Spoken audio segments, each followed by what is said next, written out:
Fala galera, mais uma vez sejam muito bem-vindos ao meu, ao seu, ao nosso canal de Direito Constitucional aqui no YouTube.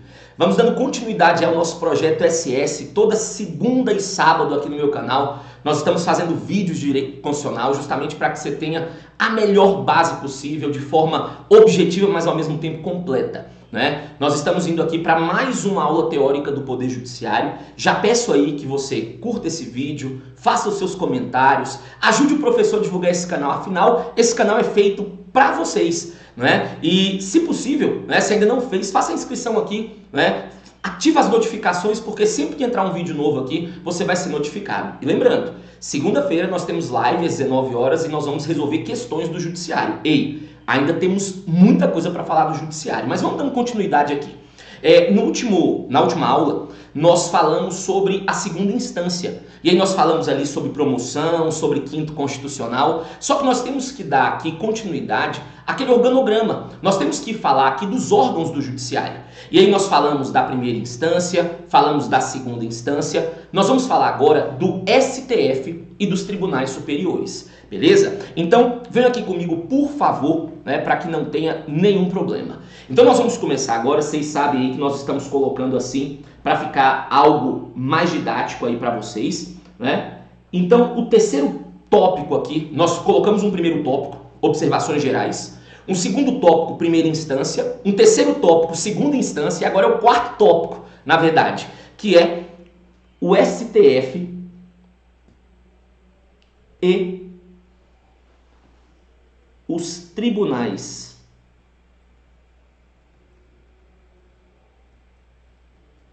superiores. STF e os tribunais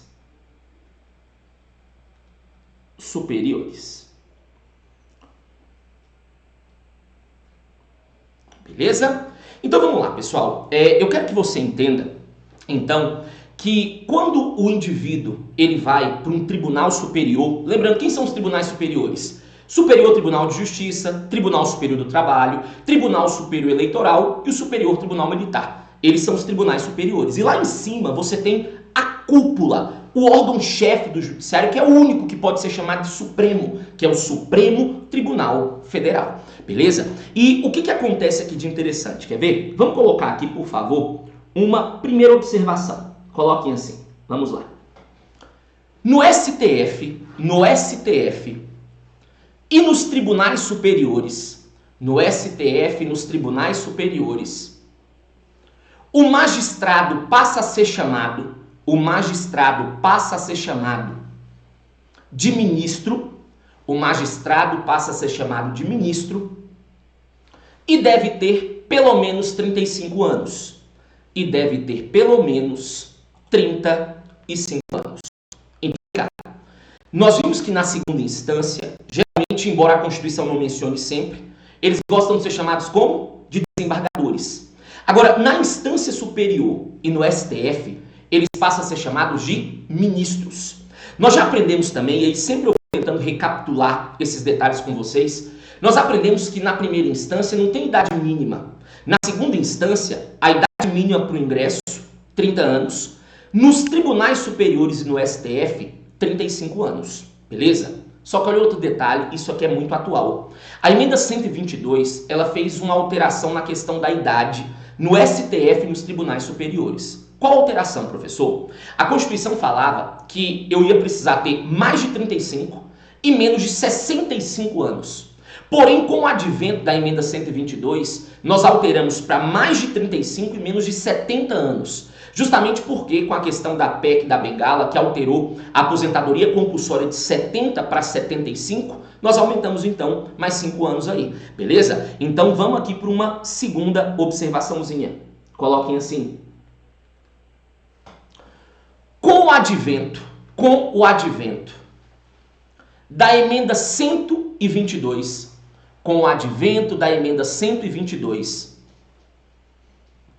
a idade máxima para ingresso no STF,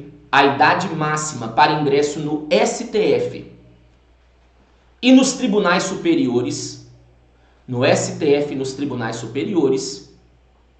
passa de 65 para 70 anos de idade. Passa de 65 para 70 anos de idade. Beleza? Mais uma observaçãozinha aqui importante. Vamos lá.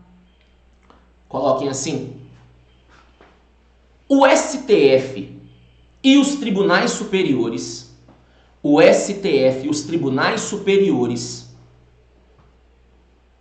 possuem sede em Brasília,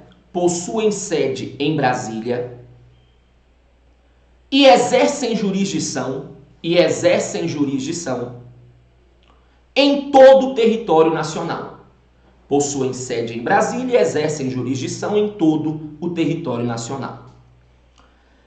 Então vejam bem, pessoal, de acordo com a Constituição, então, o STF e os tribunais superiores, eles possuem sede em Brasília. Eu posso falar que possuem sede na capital federal, não tem problema, uma vez que o artigo 18, parágrafo 1º, fala que Brasília é a capital federal, e eles exercem jurisdição em todo o território nacional, beleza? E aí, muito cuidado aqui com o seguinte, é uma parte aí que cai muito em prova e acaba sendo uma parte que nós não podemos errar, que é a questão da composição desses tribunais superiores e também do STF.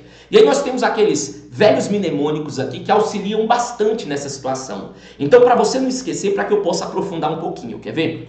Não vamos esquecer, então, a questão da composição dessa galera aqui. Nós vamos ter aqui o STF, o STJ, o TST, o TSE e o STM. STF, aquele famoso mnemônico, somos um time de futebol, né? O time de futebol tem 11, então aqui nós temos 11 ministros. STJ, nós falamos, né? Somos todos de Jesus. Jesus morreu com quantos anos? 33. Só cuidado, aqui você tem no mínimo 33 ministros. TST, aí eles falam 30 sem 3, né? Ou 30 subtrai 3. 30 subtrai 3, você tem quantos? 27. Então aqui nós temos 27 ministros.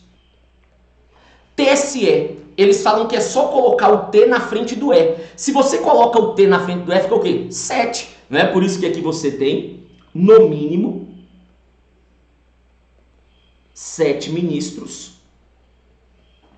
E o STM, eles falam, somos todas mocinhas, ou somos todos mocinhos, melhor dizendo, né? As meninas ali ficam mocinhas, baile de debutante, 15 anos. Então aqui você tem 15 ministros.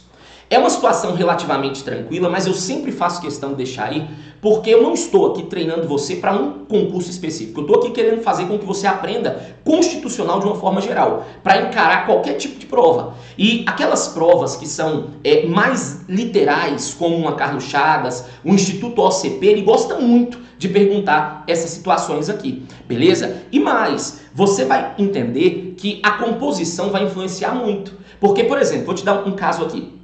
Ele vem e chega para você e fala assim, gente,